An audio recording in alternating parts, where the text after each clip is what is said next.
MJ, saan ka nag-aaral? Will, actually, I graduated from University of Eastern Philippines, Saan Samar. yun? Sa Katarman Samar. River, Samar. And then, tapos, anong tinapos mo? I took a Bachelor of Secondary Education, major in TLE.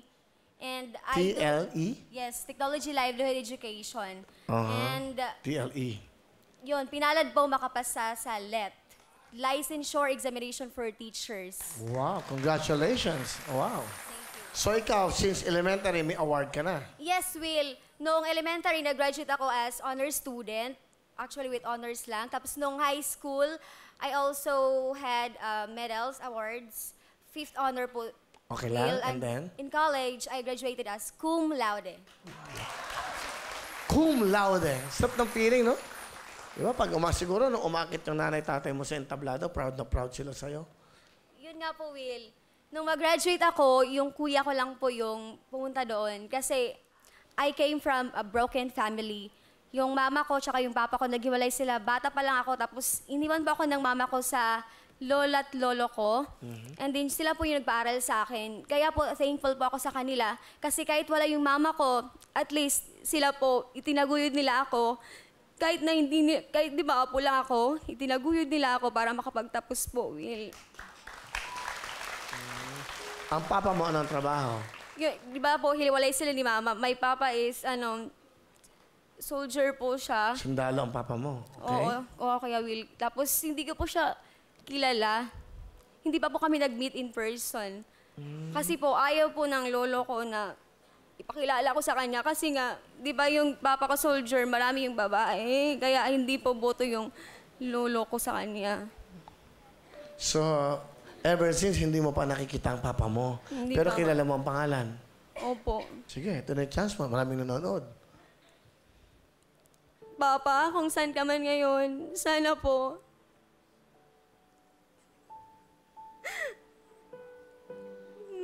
Huwag mo akong kakalimutan pa. Mahal na mahal kita. Kahit po iniwan mo ako, pinabayaan. Mahal na mahal pa rin kita, Papa. Gusto kitang makita, makausap sa personal.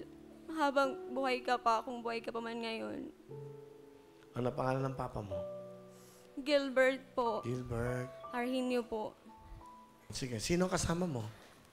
Pinapakilala ko po ang pinaka-hyper kong mama, Mama Violi. Nanay Bioli, kamusta po?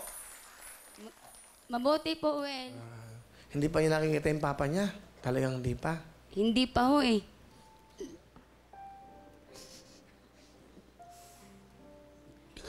Nay, tatanong ko lang. Si MJ ho, lumaki sa kanyang lolo't lola. Opo. Nasaan ho kayo? Nasa Maynila po ako eh. Dito po sa Maynila. Iniwan niyo siya sa mga lolo't lola niya? Opo, ano lang po yan. Ilan taong kayo hindi nagkasama ng batang to? 20 po. 20 years po.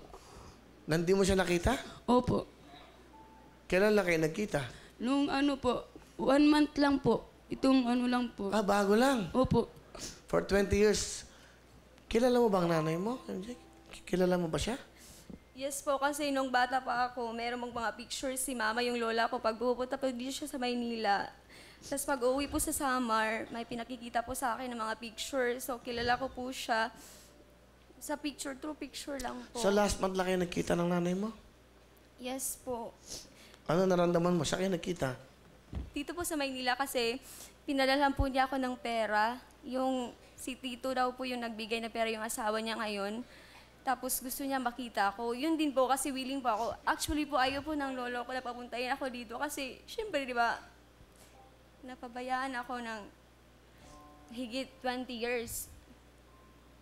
So ako lang po lang nagporsige na pumunta ako dito. Gusto ko kasi lang makasama. Iba ko kasi yung feel. Parang may kulang na gusto kong hanapin kung asan ba yung kulang. Kasi gusto ko yung ma-feel na makasama ko yung true parents ko. Nanay, ano gusto niyo sabihin sa anak niyo? For 20 years na hindi mo nakasama. Anak, salamat na talaga pinuntahan mo ako dito sa Manila. Talaga ikaw yung nagpersige na makita mo ako.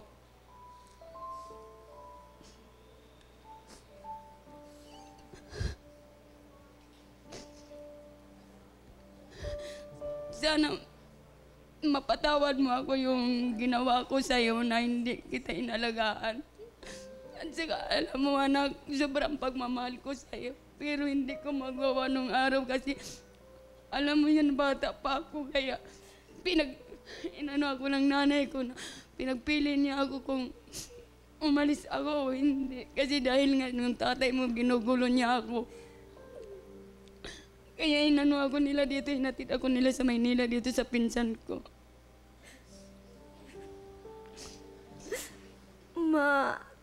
Hindi naman po kasi maiwasan na mag-hatred, di ba? Pero noon lang yun, ma. Pero ngayon, nung nagkaisip na ako, alam mo po yung pakiramdam na naghahanap ka ng kalinga ng isang true parents. Kaya po nung unang makita kita, ang sarap po sa pakiramdam na nakita.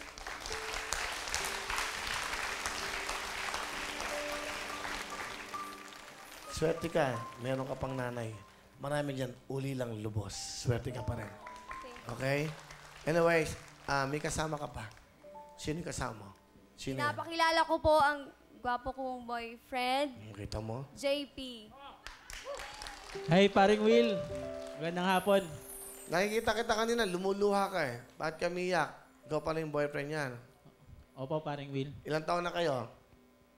Bali, bago lang po. 1 buwan. Walang yak. Akala ko naman 10 taon na kayo. Anong gusto mong sabihin? Ayun, baby. Sana makaya natin to kasi, di ba nga sabi nila pag nagbabarko, manluloko daw. Pero papatunayan ko to ngayon. Kami na po yung niloloko ngayon. May mga kilala po ako ganyan, pero di nyo lang po aram yung hirap na pinagdadaanan namin sa barko. Halos mamatay kami doon sa trabaho para sa pamilya. Alam mo nga yung trabaho namin, halos 2 araw lang kami sa pier. Aalis kagad 1 buwan yung biyahe. Pero dala ko yung pangako na magkikita tayo pagbalik. Sabi nga nila, magkabilang mundo, pero balang araw magkikita rin tayo.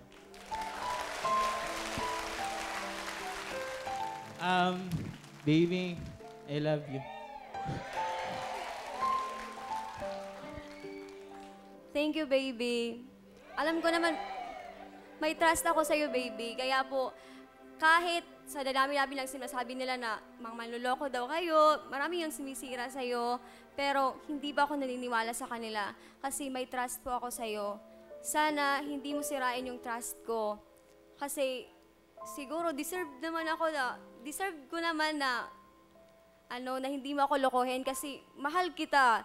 Parang kung ano yung nararamdaman ko, pinapakita ko naman, pinaparamdam ko naman, 'di ba, sa'yo?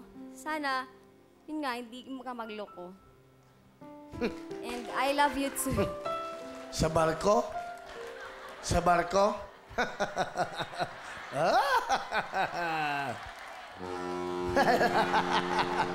Thank you, Okay, anong talent, MJ? Kakanta ako, Will. Okay, gusto mo bang samahan? Oy, alika, samahan. Baka may babae ka sa barko eh. Para makita nila. Alika. Okay, Ran, alika. Ito na po, si MJ kasama ang kanyang mahal na boyfriend. Matagal na po sila, 1 month. Okay? Palapakan natin. For you and